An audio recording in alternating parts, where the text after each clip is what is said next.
As of now, we have seen in a previous session what is the basic structure of vitamin, how many types of vitamin K is present, then how vitamin K is absorbed from our body, and all the other roles. Now we shall see what is the actual function of vitamin K, means what are the various functions carried out by vitamin K. The first one being coagulation of the blood. So vitamin K promotes blood coagulation by helping in the post-transcriptional modifications of blood factors such as prothrombin and factor 2, factor 7, factor 9 and factor 10.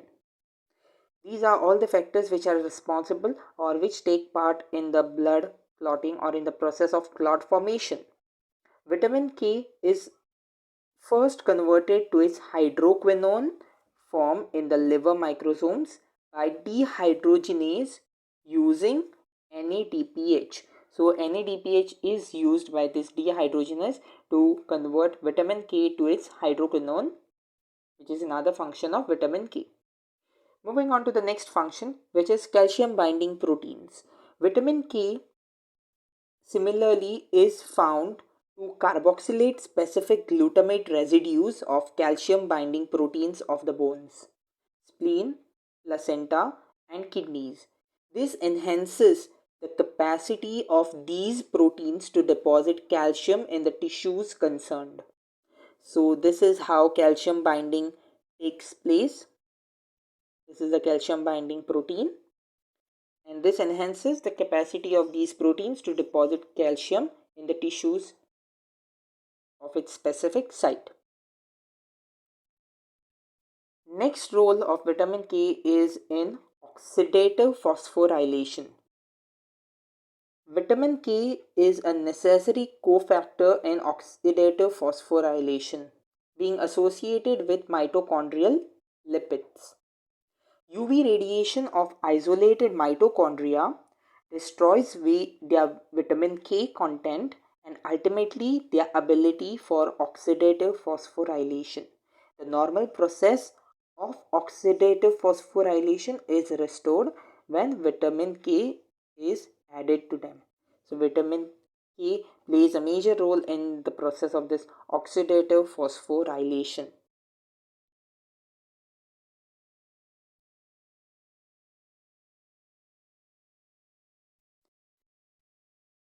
What would happen if there is a deficiency of vitamin K?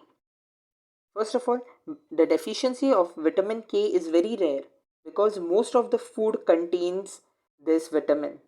As we have already seen in a previous session, what are the various sources of this vitamin K? In addition, intestinal flora of microorganisms also synthesize vitamin K. As we have seen, the bacteria present in the GI tract are responsible for synthesis of vitamin K. But these deficiency of vitamin K can occur due to certain reasons, such as prolonged use of antibiotics and sulfa drugs, which suppresses the growth of vitamin K2 producing bacteria, thus making vitamin K2 not available. So these bacteria which are present in the intestine or in our GI tract are suppressed. The growth of these bacteria are suppressed by the antibiotics and sulfa drugs. So if there are no such bacteria, then vitamin K2 will not be synthesized and there will be a deficiency of vitamin K.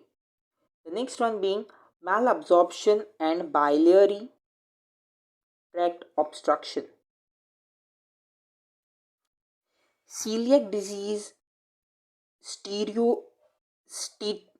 steatoria disease can lead sometimes to vitamin K deficiency.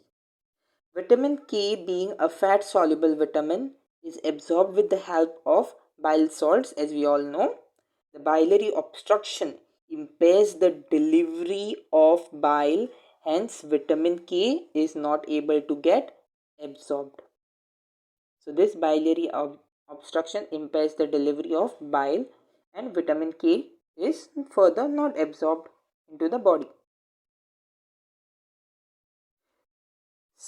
Spoiled sweet clover hay, when consumed by cattle, causes a bleeding disease. In such cases, fall in oxygen consumption, poor oxidative phosphorylation, low prothrombin, proconvertin, and stewardship factor activities are observed. Spoiled sweet clover hay contains dicumarol vitamin K antagonist. So this dicumarol is a vitamin K antagonist which is present in this spoiled sweet clover hay, and this will lead to the deficiency of vitamin K.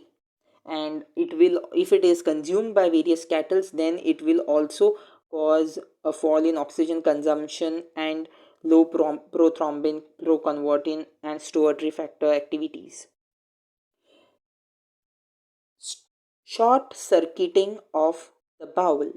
As a result of surgery, short circuiting of the bowel may also foster deficiency of vitamin K, which may not respond even to large oral doses of vitamin K. So even if large oral doses of vitamin K are administered, still this problem, this deficiency won't be rectified or won't be corrected.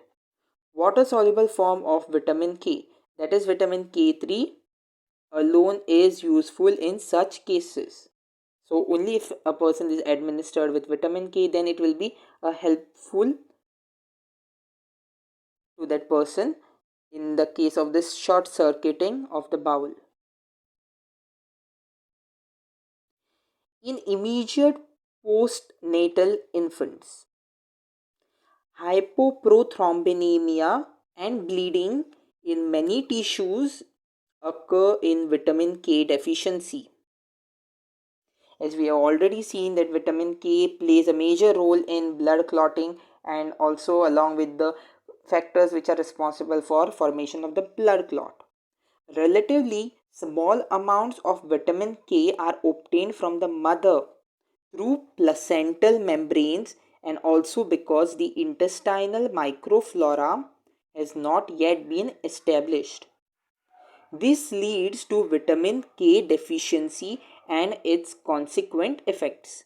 If prothrombin is significantly low, this may result in hemorrhagic disease of the newborn.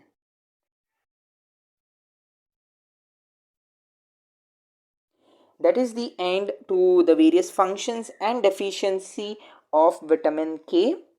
Next, we shall see, or we shall consider, the water soluble vitamins, which will be the end to the sessions on vitamin. Thank you very much, and please stay tuned for more such videos.